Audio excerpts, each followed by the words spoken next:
The idea that there was one singular form of modernity, Western modernity, there are no other forms of modernity, is a nonsense.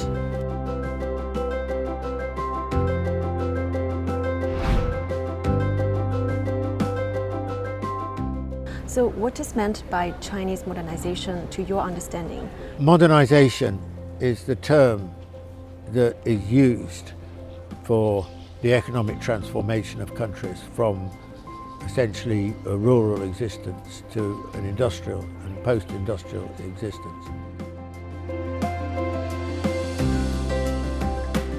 The first model, I think, of modernisation was the Industrial Revolution in Britain, in my own country, in the 19th century.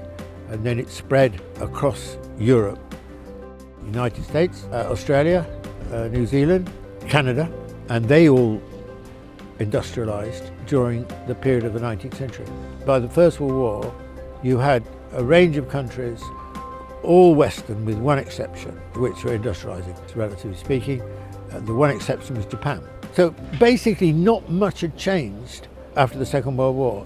So then you get the great moment then, which is the decolonisation of the majority of the world's population, national liberation, independence and so on.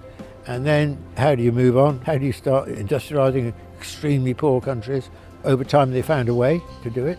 And now we've seen the great phenomenon of the last 70 years, the modernisation of many developing countries, of which China is the most important example, but it's one of many. This is a huge global phenomenon. Modernisation for these countries after the Second World War inevitably involved, including for China for sure, borrowing and learning from other experiences. With modernisation becoming much more widespread, the consequence of this would be a range of new modernities. China's first phase wasn't so successful, but it was, grew at about 5%. Modernisation 2.0 is that it is a hybrid of Western influence and Japan, etc., and an indigenous innovation, because it's impossible for modernisation to be transplanted. That's why America's attempts to do it have all been disastrous.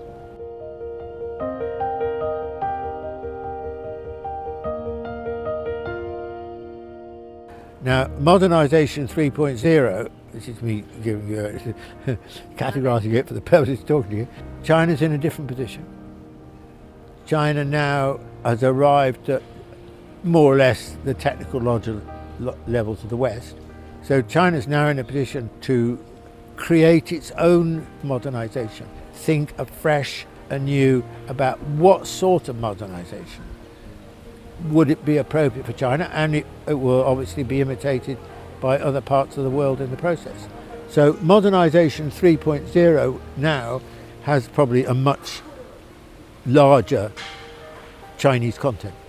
Do you think Chinese modernization has the capacity to actually go from strength to strength? This is obviously going to be very important for China to ensure that the differences aren't so great.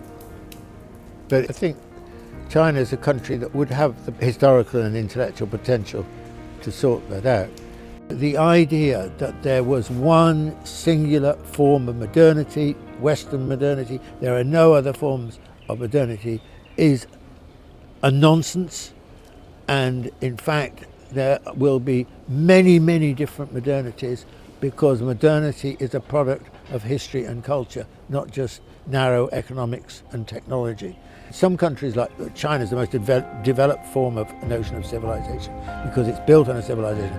Many countries have this facet, but the problem is that colonization destroyed the continuity of countries. It's about respect for those who've been historically haven't mattered, who've been powerless and have been voiceless.